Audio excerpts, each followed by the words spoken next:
Hi friends, good morning. Welcome to my channel. ಎಲ್ಲರೂ ಹೇಗಿದ್ದೀರಾ? ಎಲ್ಲರೂ ಚೆನ್ನಾಗಿದ್ದೀರಾ ಅನ್ಕೋತೀನಿ. ಈಗ ನೋಡಿ, ಬೆಳಗ್ಗೆ 8 ಗಂಟೆ ಆಗಿದೆ. ಎಲ್ಲ ಬಾಗಿಲಿಗೆಲ್ಲ ಕಸ ಹೊಡೆದು ನೀರು ಹಾಕಿ ರಂಗೋಲಿ ಹಾಕಿ ಆಯಿತು. ನೋಡಿ, ಒಂದು ಸಲ ಮನೆ ವಾತಾವರಣ ಎಲ್ಲ ಹೇಗಿದೆ ಅಂತ ನಿಮಗೆ ತೋರಿಸ್ತಾ ಇದ್ದೀನಿ. ಈಗ ನೋಡಿ, ಚಾಕ್ ಇಟ್ಕೊಂಡಿದ್ದೀನಿ. ಈ ಕಡೆ ಹಾಲಿನ ಪಾಕೆಟ್ ತಂದಿದೆ. ಪಾತ್ರೆಗೆ ಹಾಕಿ ಹಾಲು ಕಾಸಬೇಕು. ನೋಡಿ, ನನ್ನ ಟೇಲ್ರಿಂಗ್ ರೂಮು ಈ ಥರ ಇದೆ ನೋಡಿ. ಈಗ ನೋಡಿ, ಚಹಾ ಕುದೀತಾ ಇದೆ. ಹಾಲು ಪಾತ್ರೆಯಲ್ಲಿ ಹಾಕಿ ಬಿಸಿ ಮಾಡಬೇಕು ನೋಡಿ. ಯಾರೆಲ್ಲ ನನ್ನ ಯೂಟ್ಯೂಬ್ ಚಾನಲ್ ನೋಡ್ತಾ ಇದ್ದೀರಾ, ದಯವಿಟ್ಟು ಸಬ್ಸ್ಕ್ರೈಬ್ ಮಾಡಿಕೊಂಡು ವಿಡಿಯೋನ ಪೂರ್ತಿಯಾಗಿ ನೋಡಿ, ಸ್ಕಿಪ್ ಮಾಡಬೇಡಿ. ಹೊಸಬರಾಗಿದ್ದರೆ ಸಬ್ಸ್ಕ್ರೈಬ್ ಮಾಡಿಕೊಂಡೇ ನೋಡಿ.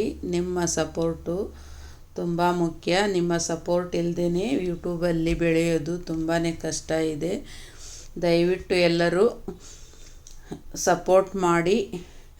ನಿಮ್ಮ ಸಪೋರ್ಟು ಯಾವಾಗಲೂ ಹೀಗೆ ಇರಲಿ ಅಂತ ಹೇಳ್ತಾ ವಿಡಿಯೋನ ಶುರು ಮಾಡ್ತಾ ಇದ್ದೀನಿ ನೋಡಿ. ಈಗ ಚಹಾ ಎಲ್ಲ ಕುದ್ದು ಆಮೇಲೆ ಕುಡಿದು ಆಮೇಲೆ ಮತ್ತು ಮನೆಯೆಲ್ಲ ಕಸ ಹೊಡಿಬೇಕು, ಎಲ್ಲ ಕ್ಲೀನ್ ಮಾಡ್ಕೋಬೇಕು ನೋಡಿ. ಈ ವಿಡಿಯೋ ಎಲ್ಲ ಹೇಗೆ ಬರ್ತಾ ಇದೆ ಅಂತ ಕಮೆಂಟ್ ಮೂಲಕ ತಿಳಿಸಿ. ನಿಮ್ಮ ಕಮೆಂಟಿಂದ ನಮಗೆ ನಾವು ಏನು ತಪ್ಪು ಮಾಡ್ತಾ ಇದ್ದೀವಿ ಅನ್ನೋದನ್ನು ನಮಗೂ ಅರ್ಥ ಆಗುತ್ತೆ. ಮತ್ತು ಮುಂದಿನ ವಿಡಿಯೋದಲ್ಲಿ ನಾವು ಅದನ್ನು ಸರಿಪಡಿಸ್ಕೊಂಡು ಮತ್ತೆ ಸರಿಯಾಗಿ ವಿಡಿಯೋ ಮಾಡೋದಕ್ಕೆ ಅನುಕೂಲ ಆಗುತ್ತೆ. ನಿಮ್ಮ ಕಮೆಂಟಿಂದ ದಯವಿಟ್ಟು ಕಮೆಂಟ್ ಮಾಡಿ, ಹಾಗೆ ಲೈಕನ್ನು ಕೊಡಿ. ನೀವು ಲೈಕ್ ಕೊಡೋದ್ರಿಂದ ನಮ್ಮ ಚಾನಲ್ ಮತ್ತು ಬೇರೆಯವರಿಗೆ ರೀಚ್ ಆಗುತ್ತೆ. ದಯವಿಟ್ಟು ಎಲ್ಲರೂ ಲೈಕ್ ಕೊಡಿ.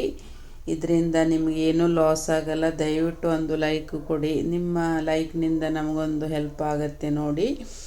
ನೀವು ಮಾಡೋ ಹೆಲ್ಪಿಂದ ನಾವು ಕೂಡ ಏನಾದರೂ ಜೀವನದಲ್ಲಿ ಏನಾದರೂ ಮಾಡ್ಬೋದು. ನಮಗೆ ಒಂದು ಅನುಕೂಲ ಆಗುತ್ತೆ. ನಿಮ್ಮ ಲೈಕು, ಕಮೆಂಟು, ಶೇರ್ ಮಾಡೋದ್ರಿಂದ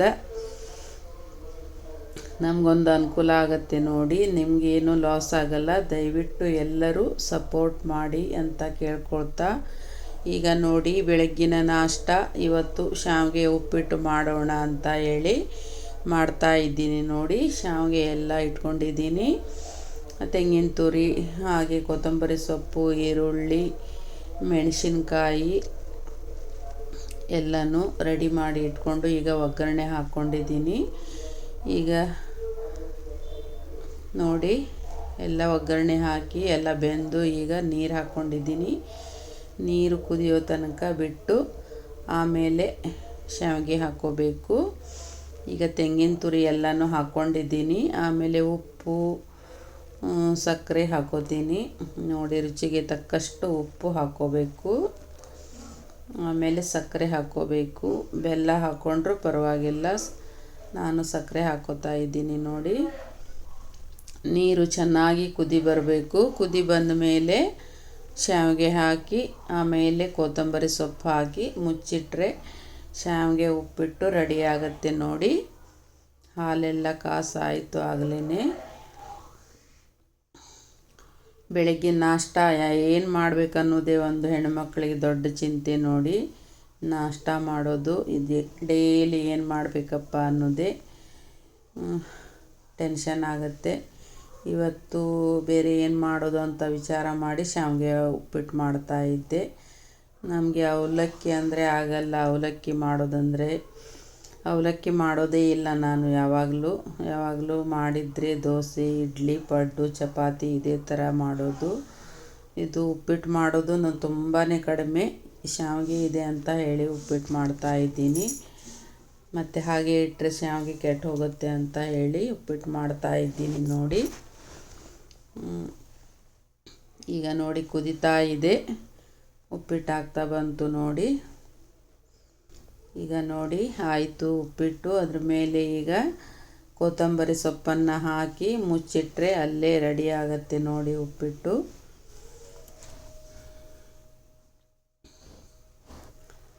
ಈಗ ನೋಡಿ ನಾಷ್ಟ ಎಲ್ಲ ಮುಗಿಸ್ಕೊಂಡು ಈಗ ಸ್ಟಿಚಿಂಗಿಗೆ ಕೂತಿದ್ದೀನಿ. ಸ್ಟಿಚಿಂಗ್ ಈಗ ಎಲ್ಲ ಅರ್ಧ ಆಗಿದೆ ಬ್ಲೌಸು. ಈಗ ನಿಮಗೆ ವಿಡಿಯೋ ಮಾಡಿ ತೋರಿಸ್ತಾ ಇದ್ದೀನಿ. ಈಗ ಏನಾಗುತ್ತೆ, ಎಲ್ಲ ನಾವು ವಿಡಿಯೋ ಮಾಡ್ಕೋತಾ ಕೂತ್ರೆ ಸ್ಟೋರೇಜು ಫುಲ್ಲಾಗಿ ಮಾಡೋದಕ್ಕೆ ಆಗೋದಿಲ್ಲ, ವಿಡಿಯೋ ಮಾಡೋದಕ್ಕೆ. ಅದಕ್ಕೆ ಸ್ವಲ್ಪನೇ ಎಲ್ಲನೂ ಸ್ವಲ್ಪ ತೊಗೋತಾ ಇದ್ದೀನಿ.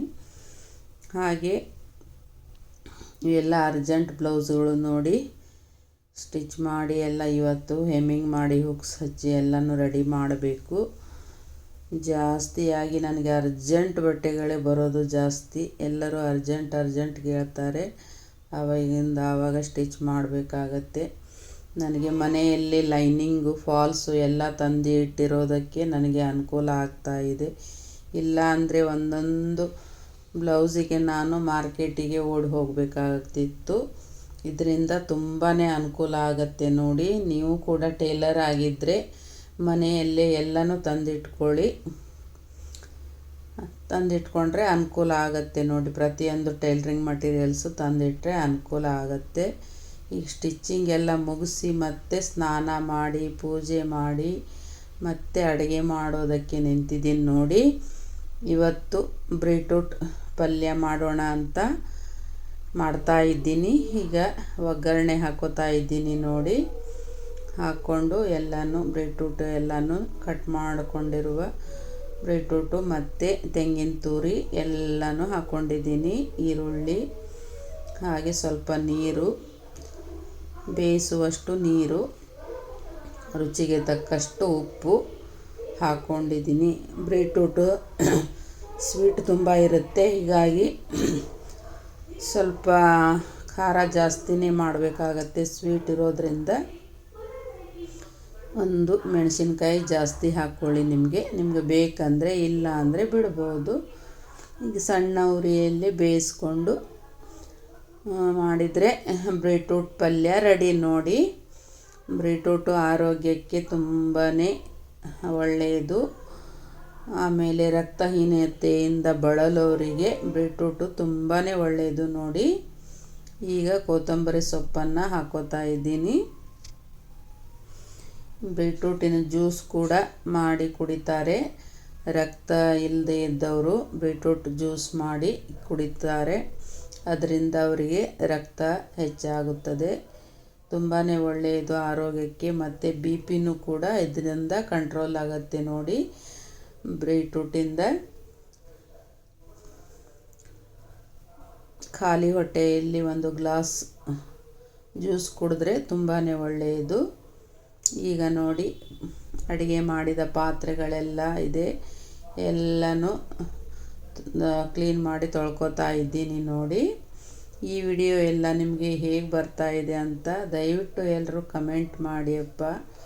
ನಿಮ್ಮ ಕಮೆಂಟು ನನಗೆ ತುಂಬಾ ಮುಖ್ಯ ನೋಡಿ. ನೀವು ಕಮೆಂಟ್ ಮಾಡಿದರೆ ಖುಷಿಯಾಗತ್ತೆ. ನಮ್ಮ ತಪ್ಪು ಏನಿದ್ರೂ ಅದನ್ನು ಹೇಳಿ. ನೀವು ಹೇಳೋದ್ರಿಂದ ನಾವು ಮುಂದಿನ ವಿಡಿಯೋದಲ್ಲಿ ತಿದ್ದುಕೊಂಡು ಚೆನ್ನಾಗಿ ವಿಡಿಯೋ ಮಾಡೋದಕ್ಕೆ ಒಂದು ಅನುಕೂಲ ಮಾಡಿಕೊಟ್ಟಾಗತ್ತೆ. ನೀವು ನಾವೇ ಸರಿ ಅಂತ ಹೇಳೋದಕ್ಕೆ ಆಗಲ್ಲ, ಎಲ್ಲರೂ ಮಿಸ್ಟೇಕ್ ಆಗೇ ಆಗುತ್ತೆ. ನಾವು ಈಗ ಯೂಟ್ಯೂಬಲ್ಲಿ ಹೊಸಬರು ನೋಡಿ, ನಮಗೆ ಅಷ್ಟೊಂದು ಯೂಟ್ಯೂಬಲ್ಲಿ ಗೊತ್ತಾಗಲ್ಲ. ನೀವು ತಿಳ್ಕೊಂಡಿರೋರು ಏನು ಮಿಸ್ಟೇಕ್ ಆಗ್ತಾಯಿದೆ ಅಂತ ಸ್ವಲ್ಪ ಹೇಳಿದರೆ ನಮಗೂ ಒಂದು ಅನುಕೂಲ ಆಗುತ್ತೆ. ಇದರಿಂದ ನಾವು ಕೂಡ ಸುಧಾರಿಸ್ಕೊಂಡು ವಿಡಿಯೋ ಮಾಡ್ಬೋದು, ಮತ್ತು ಚೆನ್ನಾಗಿ ವಿಡಿಯೋ ಮಾಡ್ಬೋದು. ನೀವು ಹೇಳೋದ್ರಿಂದ ದಯವಿಟ್ಟು ಎಲ್ಲರೂ ಕಮೆಂಟ್ ಮಾಡಿ. ನಮಗೆ ಯೂಟ್ಯೂಬ್ ಅಂದರೆ ಏನಂತಾನೆ ಗೊತ್ತಿಲ್ಲ. ಈಗೀಗ ಎಲ್ಲನೂ ಕಲಿತಾ ಇದ್ದೀವಿ, ಒಂದೊಂದಾಗಿ ಕಲಿತಾ ಇದ್ದೀನಿ. ಏನು ಗೊತ್ತಿರಲಿಲ್ಲ ನನಗೆ. ಅದರಲ್ಲಿ ನಮ್ಮದು ಎಜುಕೇಷನು ಕೂಡ ಆಗಿಲ್ಲ, ಹೀಗಾಗಿ ಅಷ್ಟು ನನಗೆ ಯೂಟ್ಯೂಬ್ ಅರ್ಥ ಆಗಲ್ಲ. ನೀವು ಏನಾದರೂ ತಪ್ಪಿದ್ದಲ್ಲಿ ತಿಳಿಸಿದರೆ ತುಂಬಾ ಅನುಕೂಲ ಆಗುತ್ತೆ ನೋಡಿ. ಇದರಿಂದ ನಮಗೂ ಒಂದು ಹೆಲ್ಪ್ ಆಗುತ್ತೆ. ಈಗ ನೋಡಿ ಪಾತ್ರೆ ಎಲ್ಲ ತೊಳೆದಾಯಿತು. ಈಗ ಎಲ್ಲ ಮತ್ತು ಬರ್ಶಂಕಟ್ಟೆ ಎಲ್ಲ ಕ್ಲೀನಾಗಿ ಒರೆಸ್ಕೋತಾ ಇದ್ದೀನಿ ನೋಡಿ. ಹಾಗೆ ಪಲ್ಯನೂ ಆಗ್ತಾ ಬಂತು. ಕುಕ್ಕರಲ್ಲಿ ಅನ್ನ ಮಾಡಿ ಇಟ್ಕೊಂಡಿದ್ದೀನಿ. ಹೀಗೆ ಸಾರು, ರಾತ್ರಿ ಮಾಡಿದ ಸಾರಿದೆ, ಬದನೆಕಾಯಿ ಸಾರಿದೆ. ಪಲ್ಯ ಮತ್ತು ಬದನೆಕಾಯಿ ಸಾರು, ಅನ್ನ. ಈಗ ನೋಡಿ ಊಟ ಮಾಡಬೇಕು. ಊಟ ಮಾಡಿ ಒಂದು ಸ್ವಲ್ಪ ರೆಸ್ಟ್ ತೊಗೊಂಡು ಮತ್ತೆ ಸ್ಟಿಚಿಂಗಿಗೆ ಕೂಡಬೇಕು ನೋಡಿ. ಪಲ್ಯ ಮುಗಿತಾ ಬಂತು, ಹಾಗೆ ಎಲ್ಲನೂ ಕ್ಲೀನ್ ಮಾಡಿಕೊಂಡೆ ನೋಡಿ. ಎಲ್ಲ ಕ್ಲೀನ್ ಆದರೆ ಒಂದು ಕೆಲಸ ಆಗಿಬಿಡುತ್ತೆ ನೋಡಿ. ಮತ್ತೆ ಊಟ ಮಾಡಿದ ಮೇಲೆ ಕೆಲಸ ಮಾಡೋದಂದರೆ ತುಂಬ ಬೇಜಾರಾಗುತ್ತೆ. ಆಮೇಲೆ ಸ್ವಲ್ಪ ಹೊತ್ತು ರೆಸ್ಟ್ ತೊಗೊಂಡು ಆಮೇಲೆ ಮತ್ತೆ ಸ್ಟಿಚಿಂಗಿಗೆ ಕೂಡಬೇಕು ನೋಡಿ. ಈ ವಿಡಿಯೋ ನಿಮಗೆ ಹೇಗೆ ಅನ್ನಿಸ್ತು ಅಂತ ತಿಳಿಸಿ. ಹಾಗೆ ಲೈಕನ್ನು ಮಾಡಿ. ನಿಮ್ಮ ಲೈಕಿಂದ ತುಂಬಾ ಹೆಲ್ಪ್ ಆಗುತ್ತೆ. ದಯವಿಟ್ಟು ಲೈಕನ್ನು ಮಾಡಿ ಮತ್ತು ನಿಮ್ಮವರಿಗೆ ಶೇರ್ ಮಾಡಿ ವಿಡಿಯೋನ. ಈಗ ನೋಡಿ ಪಲ್ಯ ಆಯಿತು ನೋಡಿ. ಮತ್ತೆ ಸಿಗೋಣ ಮುಂದಿನ ವಿಡಿಯೋದೊಂದಿಗೆ. ನಮಸ್ಕಾರ.